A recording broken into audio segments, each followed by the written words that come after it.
Hello friends, do you love tea and natural wellness products as much as I do? I've partnered with Positively Tea and Positively Botanicals, and I can honestly say I drink their organic loose leaf tea almost every day, and I love it. From organic teas to natural remedies, they offer high quality products that support a healthy, mindful lifestyle. When you shop through my affiliate link, you not only discover amazing products for yourself, but you also help support the podcast. Visit the link in the show notes to explore their selections today. And for you coffee lovers, they have you covered as well. Treat yourself, support the show, and keep connecting with the natural world.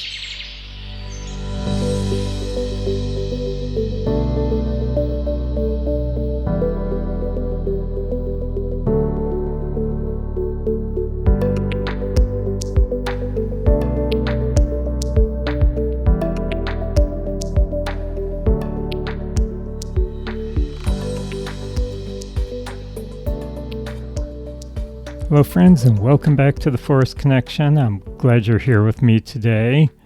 This Saturday, if you're listening to this on the day it was released, this Saturday is a new moon, not a full moon, a new moon. So I thought I would talk a little bit today about the energy of moon cycles and maybe some of the moon rituals, new moon rituals that I like to do each month. I want to talk a little bit about natural cycles that humans do during full moons. And I also want to talk a little bit about the history of some of the, ancient cultures and how they looked at the new moon and how they actually had their own rituals for the new moon. So this is what I want to talk about today. We're going to explore new moon rituals, where they came from, how different cultures have used them, how they connect to forest ecology, and also I want to talk a little bit about how you too can create your own simple new moon rituals as well. So let's get started.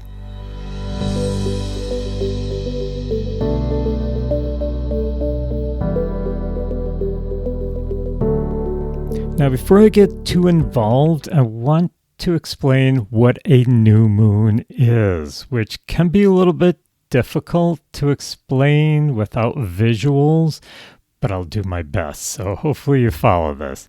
Now, first of all, the new moon is when you look up in the sky and you don't see any moon at all. It's there, but you just don't see it. Maybe you have your app and you're holding it up. You have, I don't know if you have one. I have one of those apps on my phone that has sky views, and it shows you where all the stars are, the constellations, where the planets are, and where the moon is. And if you hold it up and it says, oh, the moon's right over there, but you see nothing, that's a new moon. I also have an app on my phone that tells me moon cycles, so it'll tell me what cycle the moon is in on any given day. But anyhow, forget about the apps right now. The moon, a new moon, is basically when you don't see the moon. And the reason is because of the alignment of the Earth, the moon, and the sun. The moon is sitting directly between the Earth and the sun. So what that means is that the sun is lighting up the back of the moon, essentially the side that we don't see. So all this rotation and revolving and all that, I'm not going to get into right now because that you would really understand better if I had the visuals. Now, with the new moon, it's the start of what we call the lunar cycle. The lunar cycle lasts approximately 29.5 days, and we as humans, we have this rhythm with the cycle. Even if we don't consciously track it, there is a cycle that humans go through with the moon. just like trees, birds, even insects, they follow cycles. We do too. During the new moon, nighttime is darker because there isn't any sunlight reflecting off of the moon. So when we see a full moon, it's very bright out. You could actually go for a hike during a full moon and not have to use a flashlight because it's so bright. What's happening is the sun is reflecting off the moon and back onto the earth. So it brightens up the nighttime. Thus, a new moon, when there is no sun reflecting off of the moon, it's much darker. And because of that, animals behave differently, plants respond differently, and people historically have responded to that darkness as well. Sometimes it's by slowing down, sometimes it's reflecting, or maybe planting the first seeds of a new intention or project. So I do want to talk a little bit about how ancient cultures used the new moon. First of all, the earliest recorded lunar rituals, they came from Mesopotamia. The new moon for the Mesopotamians, it marked the start of the month. Not like our really messed up calendar. I always get confused. Are there 30 days this month? 31, 28? Yeah. Well, they didn't have a calendar like that. They went from moon to moon. They followed the moon cycle. That was their calendar. So, lunar rituals. So because the new moon marked the start of the month, the Mesopotamians, they looked at it, and the Babylonians, by the way, too. It's not just Mesopotamia. The Babylonians and Mesopotamians, they looked at the new moon as a time of cleansing the home, making offerings, and resetting the domestic space. They weren't alone, though. The ancient Greeks associated the new moon with transitions. They actually held weddings during a full moon. New moon, not full moon. They held weddings during the new moon. They started new ventures and honored the household spirits during the new moon. They believed that the new moon was a time when you could invite in good fortune for the coming month. Now in China, the new moon marks the start of each lunar month. Major holidays like the Lunar New Year, they always began at the new moon, symbolizing renewal, fresh starts, clearing out the old energy, the unneeded energy. Indigenous people, they basically ran their calendar around the lunar cycles. Many indigenous cultures in North and South America, they use the new moon as a marker for planting cycles, harvesting certain plants during the new moon, or beginning ceremonial practices. It was a time for starting things. Some tribes, they even timed hunting, fishing, and community gatherings based on the lunar cycle. In modern nature-based spirituality, the new moon is considered a time for planting intentions or making plans, journaling, maybe starting new projects. So once again, renewal. Have you noticed the theme yet? All these past cultures have the same theme with the lunar cycle, the new moon. The new moon is basically a beginning point. You could say you're hitting the reset button during a new moon. Maybe you want to call it a time for inward focus. It's all about change, starting new, starting fresh. That's how all these cultures, including modern day, looked at a new moon. Now, because this is the Forest Connection, which is all about nature's influence on us, I did want to mention how the new moon affects the forests and wildlife. If you think about the nights as being darker during a new moon, you can understand how it can affect, well, animals and how they act. Nocturnal animals, they actually like the new moon because it is darker. Some nocturnal animals like owls, fox, certain insect species, they actually become more active on darker nights. They hunt and forage more confidently because the predators have a harder time spotting them. Yeah, it's too dark for them to see them. And speaking of the prey animals, you'll find that a lot of the prey animals will actually hide and not go out during a new moon because it's too dark and they know that they can't see the predators coming. Any predators who rely on stealth, they actually thrive during a new moon. Now, I know it sounds strange to think of plants reacting, but they do. Okay, well, they don't grow because of a new moon, but they do respond to nightly darkness.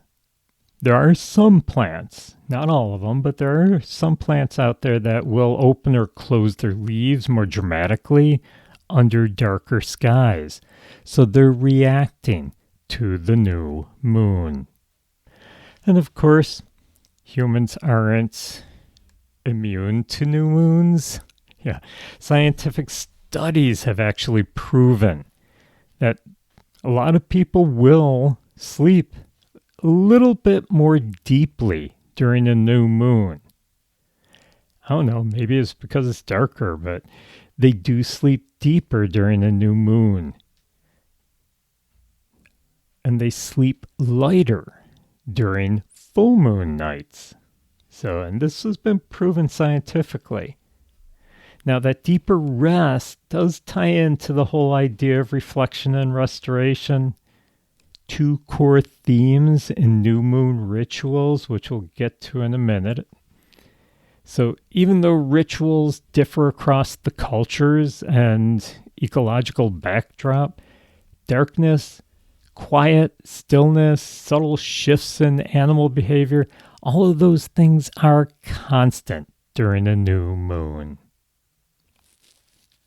So you may be thinking, well, why do humans have rituals, especially new moon rituals? Why have these rituals? Well, rituals do help us mark time. They help us set intentions. They help us pause long enough to pay attention to things. And some of you right now may be thinking, well, I don't do the whole ritual thing in new moon rituals. It's like, sounds a little bit like, something spiritual. Well, it doesn't need to be spiritual unless you want it to be. It can simply be a mindful way of responding to nature's rhythm. So I want to talk a little bit about what I do on the full moon, my full moon rituals, I can say, but I want to give you some ideas on how you can incorporate the new moon into a ritual that fits into your life. I mean, everyone has their own way of doing things. Maybe my rituals are something that you think, oh, that's awesome. I can do that. That's easy enough, which my rituals are fairly easy to do. Or maybe you want to do something else. And I'm going to talk a little bit about some of the other rituals that I know some other people have done. So here are some of the core components of a new moon ritual. First of all, setting intentions. This is the cornerstone of a new moon ritual. You need to set an intention. What do you plan on beginning or creating or focusing on for the next month? And I'm not talking calendar month. I'm talking moon cycle month. This is a time for beginning. So use the new moon to decide what you want to begin or create or focus on for the upcoming month until the next new moon. The second component is usually clearing space. many traditions from different cultures and modern day too. Well, if you remember, I was talking about how the Babylonians, the Greeks, the Chinese, they actually cleaned homes during new moon rituals. They would clean their tools, they would clean physical spaces. All of this was done during the new moon, and that's what you should be doing too. Maybe not totally cleaning your house, although that can be part of your ritual, but clearing space. Clearing space in your life, maybe. Getting rid of things that you don't need anymore, that are not important anymore. Clearing that space. Maybe some thoughts in your mind, getting rid of those too. Now, the third thing you want to do is connect to nature. This can be really simple. A forest walk, moonless hikes, or just sitting outside in the dark. These are all simple new moon practices that connect you to nature. And the fourth component is usually either journaling or storytelling. People often write down or they speak their intentions aloud. So you made those intentions. Now you want to get them out to the universe. Let the universe know somehow, whether it's writing down or speaking your intentions aloud, passing them from thought into form. Now, some people during a new moon ritual, which I do this sometimes, usually not in the winter time, but during the summer when I can be outdoors and do it safely, I will take a piece of paper during the day and I will write down all those things that I don't need anymore. Maybe in the past month that have been bothering me, I'll write those down. Maybe things that are in my thoughts or in my life that are no longer needed. And I'll write them on that piece of paper. And then during the new moon, during my ritual, I will actually burn that piece of paper. It's just symbolic of getting rid of these things. They're gone forever. They're burned up. So this is something you might do. Or you can take and journal. Write down the things that you have intentions of doing in the upcoming month. Things you plan on starting. How many times have you said, I want to do that, and you never do it? This is the time to start it. And if you write it down, or you speak your intentions to the universe, it gives you more incentive, gives you more, I don't know how to put it, but basically, it makes you do it. Okay, so journaling and storytelling are a great thing to do during a new moon ritual. Okay, the fifth thing, creating a symbolic action. Like I said, burning that piece of paper. Maybe you want to light a candle.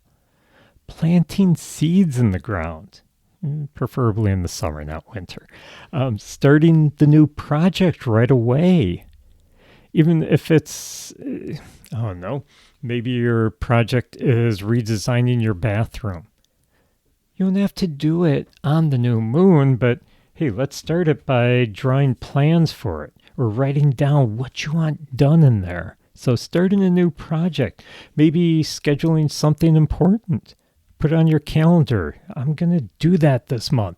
This is the date I'm going to do it. Okay. Oh, another great thing you could do, beginning a habit. One of these days I'll get into habits, but habits, you start them small, and if you keep doing them, they become habit. I started doing yoga in the morning. I don't even know how many years ago it was. I just decided, hey, I really need to do this. I need to stretch my joints. I need to get my body more focused in the morning. Get me going in the morning. So I started a habit. And I says, okay, I'm going to do it every Monday, Wednesday, and Friday. And I did it. And then I expanded it. And I did it every day. Now I'm at the point where I don't even remember when I started it. But every morning I do yoga. Usually I take Sundays off.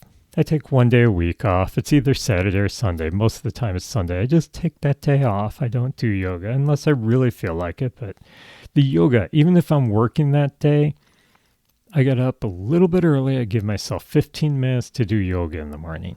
It's a habit. You start it small and you keep it going. New moon, begin a new good habit. And the final thing, the last part of a ritual for the new moon should be silence and reflection. So after you've done all of these other things, use the darkness of the new moon to encourage you to be quiet. To just stop. Don't say a word. Turn the TV off. Turn off the music. Just sit there in quiet. It's almost like you can hear what wants to begin. So those are the core elements of a new moon ritual. So let me start by talking about what I do during a new moon. It's really simple. It's nothing elaborate. It doesn't take a lot of time. It's just a way of me starting things. First of all, during the day, I think about, okay, it's new moon tonight. What do I want to begin? And I think about something I may have been putting off, and then I write it down on a piece of paper, what I want to begin this month, what I want to start on the new moon. It doesn't have to be exactly that day. It can be the next day, but usually I do start it during the day of the new moon. So I will start it that day. I write it down on a piece of paper. That's at least what I do. If there's nothing new I want to start, that's fine too. I don't have to have something. Then the evening, what I do during the summer, sometimes I'll do what I talked about, writing it down on a piece of paper, the stuff I want to get out of my life, get out of my thoughts. And I do the burning at nighttime of that piece of paper, but that doesn't always happen. Sometimes I will write down in a journal things I want to accomplish this month. And I set that aside, and I'll actually look at that later in the month and say, oh, yeah, I did forget to do this and that. So it kind of keeps you on track of those new projects and all. The main things that I do is and this is every month, at the new moon, I will take any of my crystals. I haven't talked yet about crystals in my podcast. I'll get to that episode at some point in the future, but I take my crystals and I will set them outside where the moon is going to reach them. The new moon is a time to charge your crystals. The new moon and the full moon. Okay, and I'll talk about that more when I get into the episode on crystals. I will charge my crystals on the new moon, giving them some new energy, new balance, new power. So the moon actually charges them. So I set those out, and then the next morning I will collect them and I'll set an intention for them. Like I said, I'm not going to get into it too much. And then usually during a new moon, I will burn some sage, walk around my house, and basically clear out any negative energy. I'm cleaning the house. So remember, a lot of the cultures will clean a house so that they can make space for the new room, new projects, new whatever. Well, that's what I'm doing, is I am getting rid of any stale, old energy that's no longer needed, any negative energy. I'm clearing that space for all the new positive energy into our home. As I'm walking around, I'm usually saying some sort of chant as I'm saging the house and clearing it. And then I will douse my sage stick and I will just sit there quietly for a little while and just think about all this new energy coming into the house, this positive energy. So that is my main ritual. Like I said, simple. Doesn't take a lot of time, but there are other things you can do. And here are some ideas for you Take them, leave them. You can do them all. You can do none of them. You can do one, two, couple of them. Yeah, this is about you. This is your ritual. Don't think you have to start out big either. If you've never done a new moon ritual, now's the time to start. But start small. Do just one simple thing and work your way up to a bigger ritual if you want to. You don't even have to. So anyhow, one thing you can do is you can mark the moment. Maybe take a walk at dusk. Sit outside for 5 minutes. Look at the dark sky. Watch the stars up in the sky. Look for shooting stars. So just enjoy being outdoors at nighttime on this dark night. And acknowledge the shift in the cycle, your cycle. Check in with yourself. Maybe ask yourself, what do I want to begin this month? What's calling my attention? What seed wants to be planted? Write it down on a piece of paper. Write it in a journal. And keep the journal in a private place if you don't want anyone else to know that you're doing these rituals. Another thing is choose an intention. Not 10, not 20. Start out small, only one intention.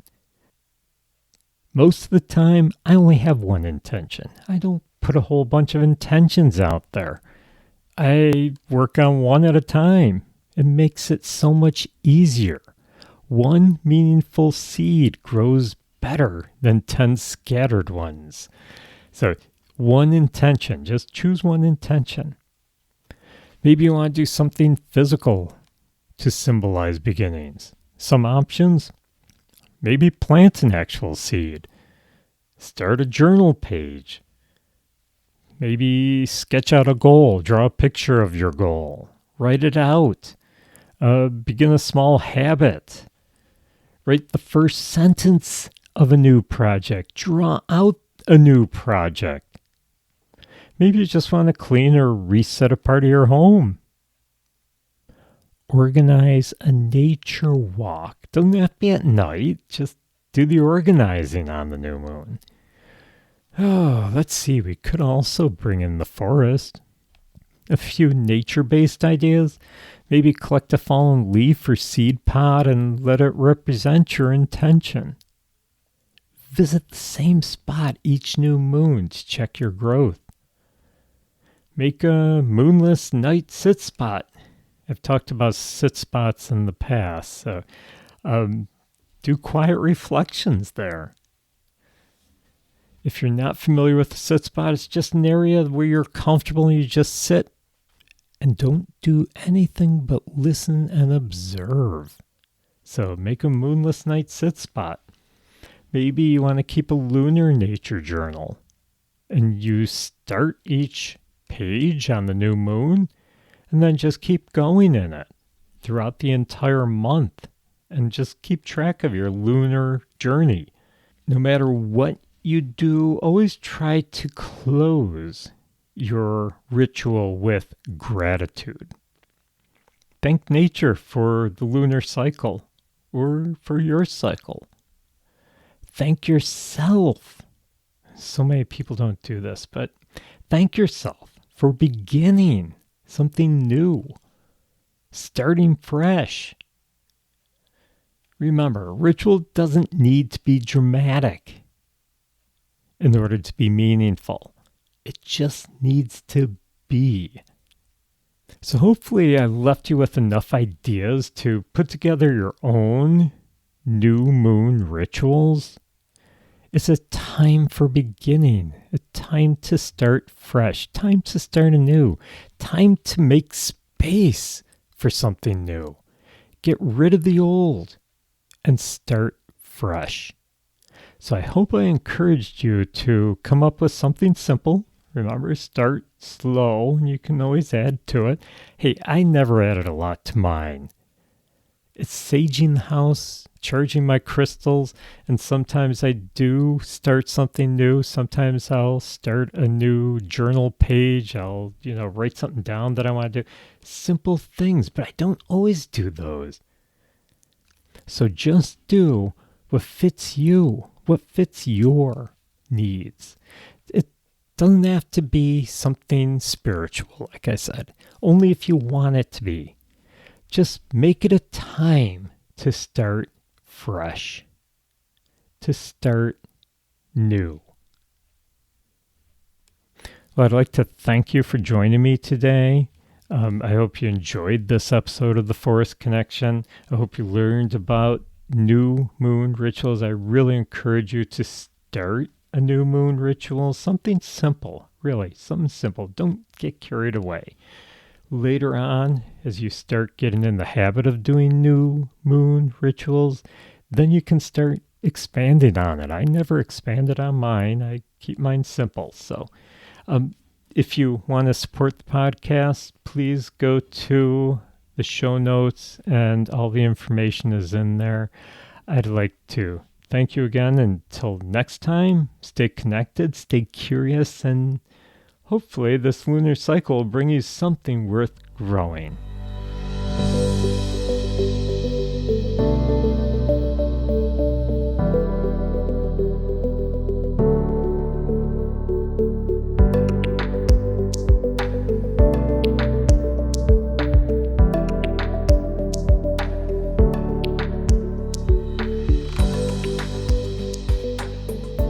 Hello, friends. I hope you're out wandering through nature, exploring the natural world around you. Do you enjoy writing about your wanderings? Nature journaling is an awesome, fun way to remember all the adventures you have taken and how you felt during those journeys. If you're looking for some beautiful journals to keep track of all your wanderings, I have several available on Amazon, including some guided journals for children. Start your journey in journaling by clicking on the link in the show notes. Keep exploring the nature around you and keep journaling all your wanderings. Hey there, fellow nature wanderers. If you're like me, you love spending time outdoors, breathing in that fresh air and connecting with the natural world. But at home, have you ever thought about what's in the products you use every single day? That's why I'm excited to share Apple Valley Natural Soap with you. Their handcrafted all-natural soaps are made with organic ingredients, essential oils, and no harsh chemicals. Awesome! So they're not only great for your skin, but they're safe for the planet. And they don't just stop at soap. Apple Valley Natural Soap also carries a full line of natural skincare products, including shampoos, body butters, facial bars, and more. All designed to nourish your skin without synthetic ingredients. You can't beat that. That's just awesome. Whether you're hiking in the woods or just winding down after a long day, their products bring a little bit of nature right into your home. And the best part? By supporting Apple Valley Natural Soap through The Nature Wanderer, you're also supporting this podcast. Just head to the show notes and click on the link for Apple Valley Natural Soap. So go ahead, treat yourself and the environment to something better. Your skin and Mother Nature will thank you. Now let's get on with our adventure.